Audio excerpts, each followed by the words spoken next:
সমুদ্রের পানি আগুনে পরিণত হবে, পাহাড়গুলো তুলোর মতো উঠতে থাকবে, আসমান ফেটে চৌচির হয়ে যাবে, তারকারাজি খসে পড়বে, পৃথিবী নামক এই গ্রহটি চূর্ণ বিচূর্ণ হয়ে যাবে এবং কেউ অবশিষ্ট থাকবে না, সবাই মারা যাবে।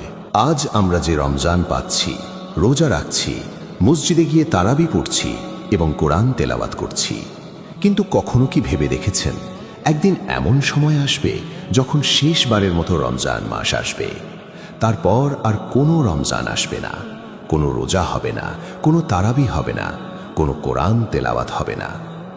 আজকের এই ভিডিওতে আমরা জানব কোরআন ও সহিহ হাদিসের আলোকে কিয়ামতের আগে পৃথিবীর শেষ রমজান কেমন হবে, কি ঘটবে সেই সময়, মানুষের অবস্থা কেমন হবে আর আমাদের কি করা উচিত। গল্পের শুরুটা ধ্বংস দিয়ে নয়, শান্তি দিয়ে। দাজ্জালের ফিতনা শেষ হয়েছে, হযরত ঈসা আলাইহিসসালামের যুগও একসময় শেষ হবে। পৃথিবী জুড়ে তখন ইসলামের জয় জয়কার, মানুষ আল্লাহকে ভয় করবে এবং তার ইবাদতে মশগুল থাকবে। এমনকি একটা ডালিম খেয়ে একদল মানুষ তৃপ্ত হবে এবং বাঘ আর হরিণ একসাথে পানি খাবে। পৃথিবী তখন বরকতে পরিপূর্ণ থাকবে।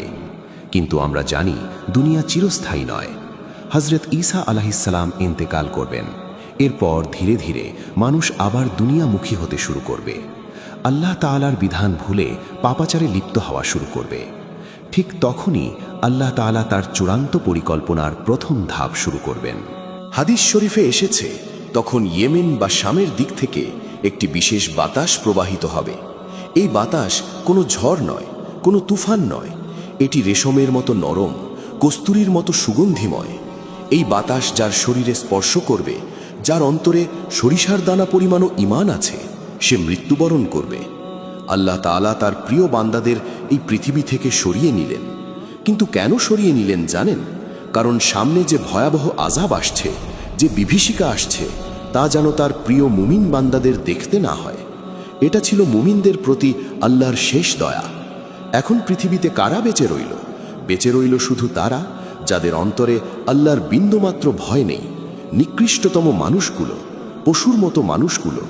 পৃথিবীতে এখন তাদের রাজত্ব। পৃথিবীতে এখন আর কোনো মুমিন নেই, কিন্তু তবুও মানুষের ঘরে ঘরে কোরআন শরীফ আছে। মসজিদে বিশাল সব কারুকাজ করা কোরআন রাখা আছে। লাইব্রেরিতে লক্ষ লক্ষ কপি তাফসির গ্রন্থ আছে। হঠাৎ এক গভীর রাতে এক অলৌকিক ঘটনা ঘটবে, তা হলো পৃথিবী থেকে কোরআন শরীফ উঠিয়ে নেওয়া হবে। আব্দুল্লাহ ইবনে মাসুদ রাদিয়াল্লাহু আনহু বলেন, কোরআন শরীফ উঠিয়ে নেওয়ার পর মানুষের মুখে শুধু থাকবে লা